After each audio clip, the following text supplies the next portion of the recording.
"Do not enter the boardroom until I call for you," Thomas Vale told Amara Reed, although the order came from a man who had never been authorized to command her. It was 8:11 on a gray Manhattan morning, 49 minutes before the emergency meeting of Hale Meridian Holdings, and the corridor outside the executive floor was already full of polished shoes, muted voices, and sealed folders. Amara stood beside a service cart in her charcoal-made uniform, her posture calm, her eyes on Thomas rather than the silver coffee urn. For 12 years, Thomas had been Viktor Hale's executive assistant, keeper of his calendar, guardian of his private files, and the first person every director trusted to explain what Viktor had not said. That morning, however, Thomas kept rubbing the inside edge of his left cuff whenever the elevator chimed. Amara had learned to notice gestures that contradicted words. She had also learned that fear rarely appeared where guilt began. It usually appeared where a plan might fail. Viktor emerged from his office in a black suit and white shirt, his pale face composed, his dark hair precise, and his attention fixed on the folder Thomas carried. At 40, Viktor had the authority of a man accustomed to controlling rooms before he entered them, yet Amara saw the strain beneath his restraint. Overnight, an anonymous compliance packet had accused him of diverting company funds through a network of consulting firms. The transfers were small, scattered, and designed to resemble routine operating expenses. Together, they formed a pattern large enough to threaten his position. The board had demanded an immediate vote on temporary removal. The directors gathering beyond the glass walls believed the crisis had arrived overnight, but Amara suspected it had been cultivated for years. Thomas offered Viktor the folder and said the outside investigators had confirmed the packet's timeline. Amara watched his thumb press too firmly against the paper. She knew the timeline was wrong.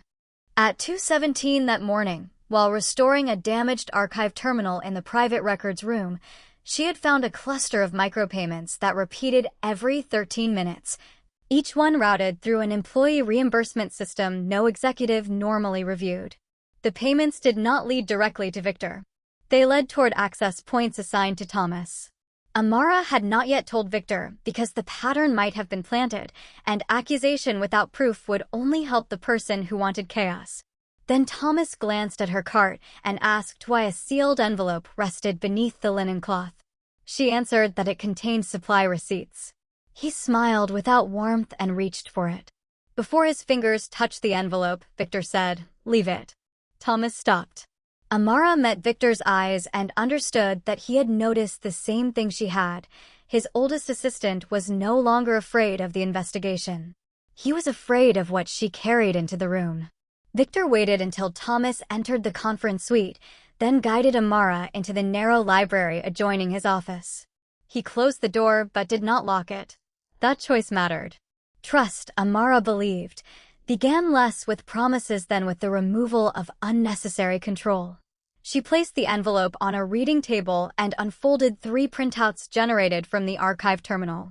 Each showed transfers between $38 and $94 moving from departmental expense accounts into dormant vendor profiles, then returning as consulting credits. Viktor studied the pages without interrupting. Amara explained that the amounts were too small to trigger ordinary review thresholds, yet their timing formed a regular pulse. Someone had used the company's own housekeeping of financial data to hide a separate authorization trail. Viktor asked whether Thomas had received the money. Amara said the records did not prove that. They proved only that his credentials appeared near the routing decisions. She refused to turn suspicion into certainty. Viktor's expression shifted from impatience to respect. He told her the anonymous packet contained copies of approvals bearing his digital mark, all submitted during hours when he had been traveling. Thomas had organized every trip. He had also maintained the contingency tokens used when Viktor's primary device was unavailable. The facts pointed toward betrayal, but Viktor resisted the conclusion. Thomas had managed his father's final year, protected the company during a succession dispute, and stayed when other executives left. Amara asked whether loyalty had ever been audited or merely rewarded. The question struck him harder than an accusation. He admitted that Thomas controlled access to the board calendar, vendor briefings, confidential travel logs, and the secure courier schedule. A traitor in that position would not need to steal one large secret. He could sell fragments that became valuable when assembled. Amara opened her laptop and showed Viktor the tracking model she had built from the micropayments. It did not follow dollar totals. It followed behavioral residue, repeated cents, approval intervals, device handoffs, and the gap between when an expense was entered and when it was reviewed. The model identified one destination hidden behind a legal services vendor called North Harbor Advisory. Viktor recognized the name. Thomas had recommended it years earlier for quiet regulatory work. Amara proposed a controlled test before the meeting. They would alter one harmless line in a draft board schedule, assigning a non-existent private briefing to a different conference room. If the information moved through North Harbor before 9, they could map the leak without exposing real strategy. Viktor agreed, but he added one condition: no false accusation would be made in the boardroom. Every conclusion needed an independent source. Amara sent the altered schedule through the channel only Thomas monitored. For minutes later, North Harbor's dormant account received a $47 credit labeled Document Coordination. Then the conference room reservation system recorded an external inquiry about the non-existent briefing. Viktor stared at the timestamp. The leak was active, and the next question was whether Thomas worked alone. At 8:24, the executive floor filled with directors, counsel, and staff carrying tablets that concealed more anxiety than information. Amara returned to the service corridor while Viktor entered the boardroom with Thomas beside him. She needed distance from the suspect and proximity to the systems his routine touched. Her model ran on a secured laptop connected only to archived transaction logs, access records, and the company's internal scheduling history. It could not see private bank accounts, and she would not pretend otherwise. Instead, it compared the rhythm of small corporate payments with moments when confidential decisions changed hands. The results formed a map of habits. Every time Thomas scheduled a closed meeting about debt, acquisitions, or regulatory exposure, North Harbor received a sequence of tiny payments within 2 hours. The amounts varied, but the final cents repeated in a 3-number code. Amara recognized it as a simple indexing method: day, room, and document class. Someone was buying confirmation that particular information existed.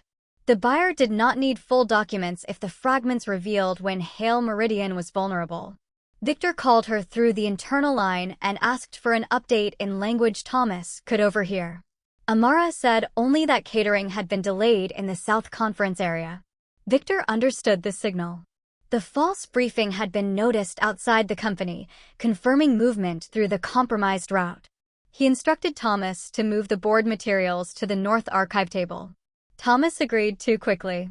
Moments later, Amara saw a new payment enter the dormant vendor profile, ending in cents that matched the North Room code. The trader had transmitted the change almost immediately. Yet the payment itself still did not identify the person behind North Harbor. Amara searched the vendor onboarding archive and found that the original file had been approved 11 years earlier by a junior legal coordinator. The signature was valid, but the attached contact number had been replaced 3 months ago.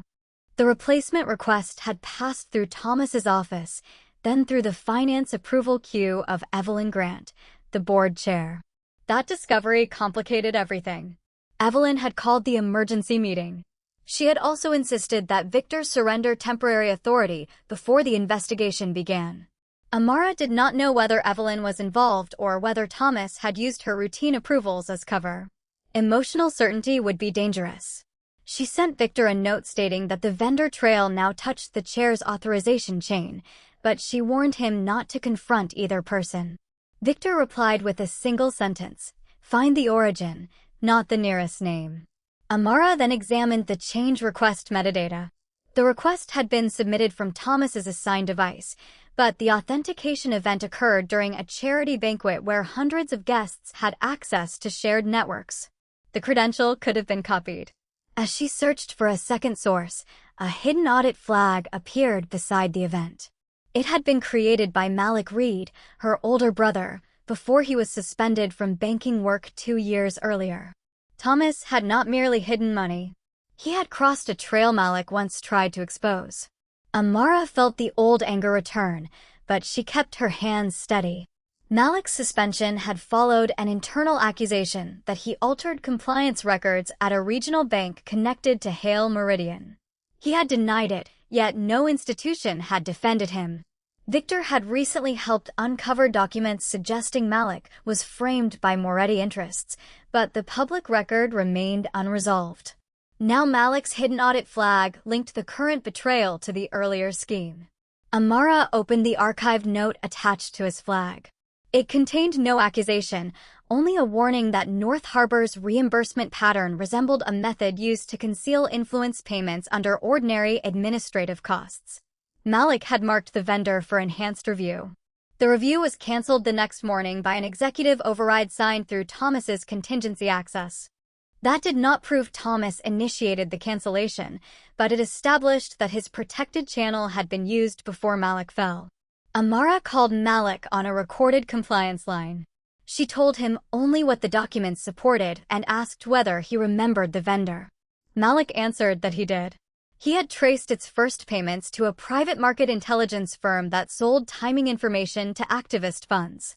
Before he could complete the investigation, altered files appeared under his credentials. Thomas had visited the bank that week as Viktor's liaison, but Malik had never known whether the visit was connected. He also remembered a detail that seemed trivial at the time. Thomas carried 2 identical security tokens, although company policy issued one. Amara asked whether Malik could identify either token now. He said the serial numbers might survive in the bank's archive device log, and he would request a certified copy through his attorney. Viktor entered the library at 8:36, leaving the board in a procedural discussion led by Evelyn. Amara summarized the new evidence and made clear that Malik's memory required verification. Viktor admitted that his father had authorized duplicate contingency tokens during a leadership crisis. One remained with Thomas. The second was supposed to have been destroyed after Viktor took control, but no destruction certificate existed. If Thomas kept both, he could create activity that appeared to come from separate authorized sources. Viktor's disappointment was visible now, not as weakness, but as the cost of recognizing that loyalty had become infrastructure. Amara asked what Thomas gained beyond money. Viktor believed the deeper motive was control. For years, Thomas had shaped which warnings reached him and which advisors appeared reliable. A manufactured crisis could remove Viktor while allowing Thomas to present himself as the indispensable stabilizer. At 8:41, Malik sent a preliminary image of the old device log. The serial number on the suspicious bank access matched the token currently registered to Thomas. Before they could react, the boardroom door opened and Thomas announced that Evelyn had moved the removal vote forward by 15 minutes. Someone knew they were running out of time. Viktor returned to the boardroom and asked Evelyn to delay the vote until outside counsel arrived. Evelyn refused, arguing that the company could not remain leaderless while creditors reviewed the anonymous allegations. Her tone was formal, yet Amara noticed that she did not look toward Thomas when she cited the altered approvals. That avoidance could mean guilt, distrust, or merely concentration. Amara stayed near the side table, serving coffee while listening to questions about liquidity, governance, and reputation. No one in the room knew that the maid arranging cups had built the model tracking the leak. Thomas appeared composed again, but his control had become too precise. He distributed documents before directors requested them. He anticipated Viktor's objections. He placed one sealed packet in front of Evelyn and kept his hand on it for a fraction too long. Amara recorded the moment in her memory, not as proof but as a lead. When Evelyn opened the packet, she announced that a new transfer had been discovered from a Hale Meridian reserve account to a vendor tied to Viktor's private office. The amount was small compared with the allegations, but its timing suggested ongoing misconduct. Viktor asked when the transfer occurred. Evelyn said 8 minutes earlier. Amara's model had not shown it. That meant the payment either bypassed the normal archive feed or had been fabricated in a document before the actual transaction settled. She requested permission to replace a faulty water glass, moved close enough to see the printed reference number, and recognized an impossible sequence. Hale Meridian's reserve payments used a date prefix followed by a 6-digit queue number. The packet's number used tomorrow's date. Thomas had prepared evidence for a transaction that had not legally posted. Amara placed the corrected glass before Viktor and rotated its base twice, their agreed signal that the document itself contained an error. Viktor asked Evelyn to verify the reference through the bank's live portal. Thomas interrupted, saying the portal was under maintenance. Evelyn looked surprised. She had not mentioned maintenance. Viktor requested that the corporate secretary call the bank directly, but Thomas said the secretary was already coordinating with investigators. Each answer isolated the board from independent confirmation. Amara understood the betrayal was not only financial. It was informational. Thomas controlled the sequence of what everyone believed could be checked. She quietly opened the internal service tablet and tested the reserve portal through a read-only guest route. It loaded immediately. The maintenance claim was false. She showed the screen to Evelyn without speaking. Evelyn's face changed. She asked Thomas why he had misrepresented the portal. Thomas said the guest route could display delayed data and urged the board to proceed. Then Malik's certified device log arrived, bearing a bank timestamp and attorney verification. Amara placed it beside Viktor. The duplicate token was real, but before Viktor could present it, Thomas announced that he had evidence Amara herself created the micropayment trail. The accusation turned every face toward her. Thomas stated that Amara had unusual access to archive systems, a personal motive involving her brother, and the technical skill to manufacture patterns directors could not independently understand. His argument was persuasive because it contained true facts arranged toward a false conclusion. Amara had accessed the archives. Malik had been harmed. She had built the model. Viktor did not defend her with authority alone. He asked Thomas to identify the exact record showing she originated a payment. Thomas produced an access summary claiming her credentials opened the reimbursement queue at 2:12 that morning. Amara examined it and found the most dangerous kind of forgery, one built from genuine events. She had logged into the archive at 2:12, but the reimbursement queue ran on a separate system. The summary merged two sources without displaying the system identifiers. She asked Evelyn to compare the original server headers. Thomas said the headers were unavailable because investigators had secured them. Evelyn now looked directly at him. She asked who had authorized removal. Thomas answered that Viktor's office had.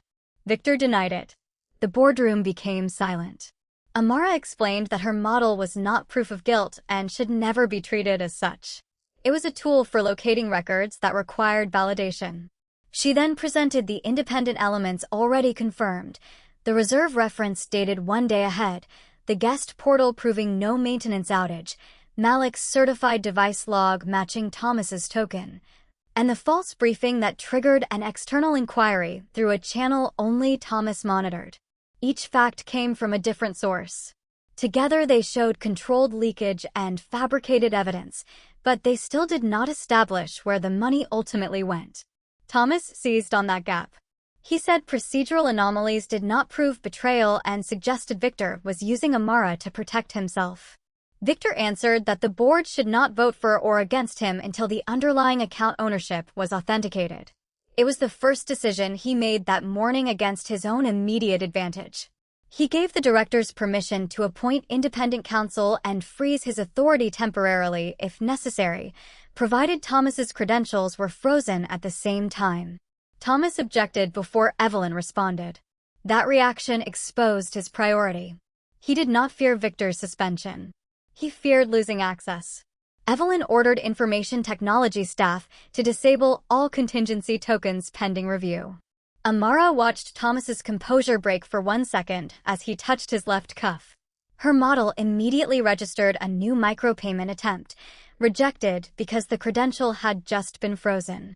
The destination code differed from North Harbor and pointed to a personal expense platform. Amara traced the receiving profile to a shell account registered under a family trust. The trust beneficiary was not Thomas. It was Evelyn Grant. The room had found a second name, and no one knew whether it identified the buyer, the victim, or the next layer of the trap.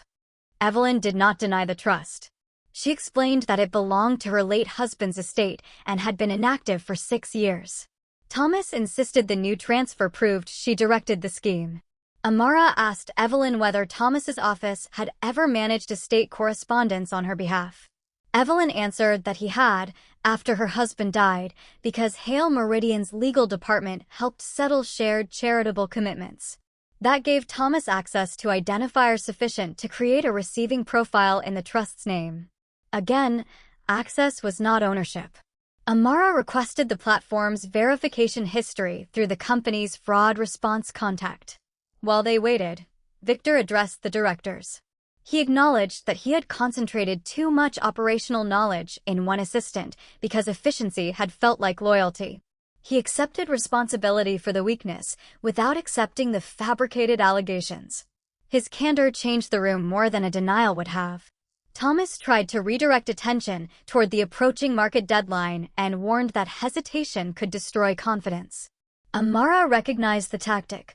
Urgency had been his strongest weapon all morning. She asked Evelyn for 10 minutes to complete the trace. Evelyn granted 7.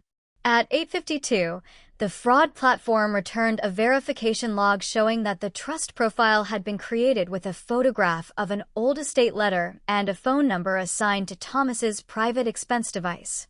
The receiving account then forwarded funds into a prepaid consulting wallet. The wallet's identity record remained masked, but its withdrawal requests were approved from the same duplicate token Malik had identified. Thomas argued that anyone could have copied the token serial. Amara agreed, then introduced the timing analysis. Every withdrawal occurred within 90 seconds of Thomas approving a calendar change, including several moments captured on secure hallway cameras. The pattern did not merely place his credential near the money. It placed his physical actions in sequence with the transfers. Malik joined the meeting by certified video and confirmed the old bank log. He did not accuse Thomas beyond the documents. He described how the duplicate token had been used before his suspension and how North Harbor's micropayments matched the method he had flagged. Thomas's face hardened. He said Malik's grievance made him unreliable. Evelyn replied that the independent bank timestamp made his memory secondary. Viktor then asked Thomas why he had preserved a token scheduled for destruction. Thomas answered that Viktor's father instructed him to retain emergency access. Viktor requested the written instruction. Thomas said it had been verbal. The defense rested on a dead man's unavailable word. Amara noticed one remaining problem.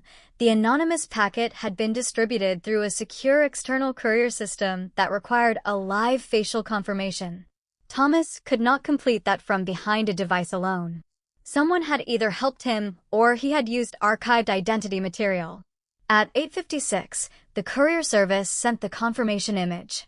It showed Thomas standing beside a mirrored wall, holding Evelyn's old estate letter.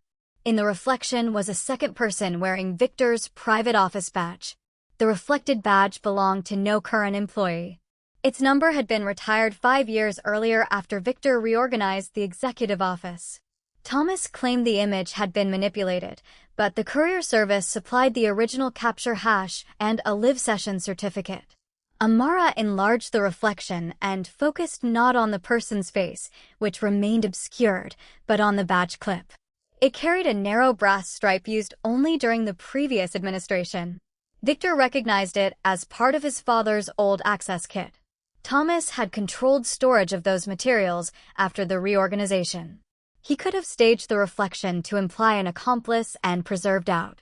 Yet one detail resisted that theory. The reflected person held a tablet displaying the board packet's cover page. Thomas would have needed another participant to complete the live session while he faced the camera. Amara compared the tablet angle with hallway access logs and found that Evelyn's office door opened remotely during the courier session, although Evelyn was attending a public charity breakfast across town. The remote command came from Thomas's scheduling console. He had created the appearance that Evelyn's office participated. The second figure could be a courier employee wearing the retired badge without understanding its meaning. Evelyn called the courier company on speaker. The supervisor confirmed that Thomas had requested an identity witness, claiming the badge was required for executive document handling. The witness was a temporary contractor with no knowledge of Hale Meridian. That answer removed the phantom accomplice and revealed a deliberate frame. Thomas had built layers of authentic context around false implications. Viktor's approvals, Amara's archive access, Malik's grievance, Evelyn's trust, and a retired badge. Each target possessed enough truth to make the lie credible. Viktor asked Thomas directly whether he had sold strategic timing to outside funds. Thomas did not confess. He said he had protected the company from Viktor's increasingly narrow circle and redirected information toward investors capable of forcing disciplined governance. His language transformed self-interest into stewardship. Amara asked how much he received. He answered that payment was irrelevant. She replied that the microtransfers were relevant because they showed the scheme's continuity, while the larger benefit likely came from options, advisory fees, or promised office after Viktor's removal. Evelyn ordered an immediate disclosure search of North Harbor's beneficial owners. The result arrived at 9:02, 2 minutes after the meeting's scheduled start. One owner was a management partnership created by Thomas 18 months earlier. Its operating agreement granted him a 7-figure payment if Hale Meridian changed chief executives following a compliance crisis.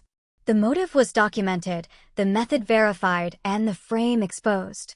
Still, Thomas demanded the removal vote proceed, claiming the evidence had not been tested in court. Viktor faced the board and made the decision that would define the outcome. He asked them to postpone every leadership vote, refer all records to independent counsel, and place both himself and Thomas under equal preservation orders.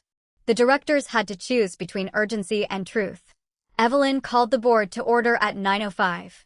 She read the proposed resolution slowly: suspend the removal vote, preserve all relevant accounts and devices, appoint independent counsel, notify affected financial institutions, and restrict Thomas's access pending review. Viktor voluntarily added that his own contingency permissions should remain frozen until counsel verified every approval attributed to him. No one could argue that he demanded scrutiny only for others. The resolution passed unanimously. Thomas sat very still while security staff from building administration escorted him to a private office to surrender company devices. There was no spectacle, only procedure. His failure had not come from a dramatic confession. It came from records that no single person controlled: certified bank logs, payment timestamps, portal data, courier verification, camera sequences, ownership documents, and the contradiction between a future-dated reference and a supposedly completed transfer.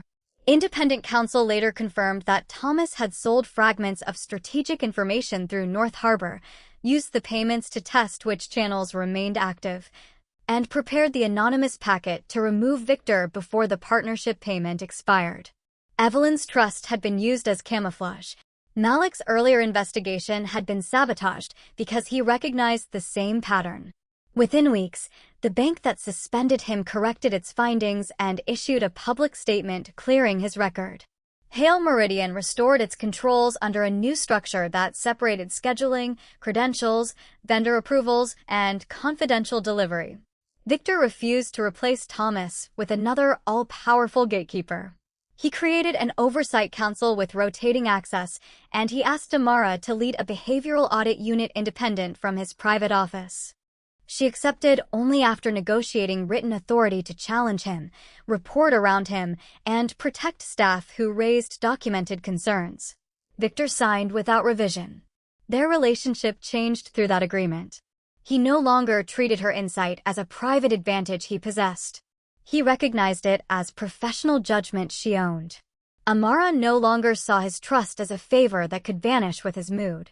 It had become a responsibility measured by structure and choice. One evening, after Malik's public clearance, Viktor found her in the quiet boardroom reviewing the first quarterly transparency report. The city lights reflected across the long table where Thomas had nearly rewritten all of their lives. Viktor said the company was stronger because she had refused to accuse before proving. Amara answered that he was stronger because he accepted oversight when it could have cost him power. He asked whether she would stay after the audit unit became permanent.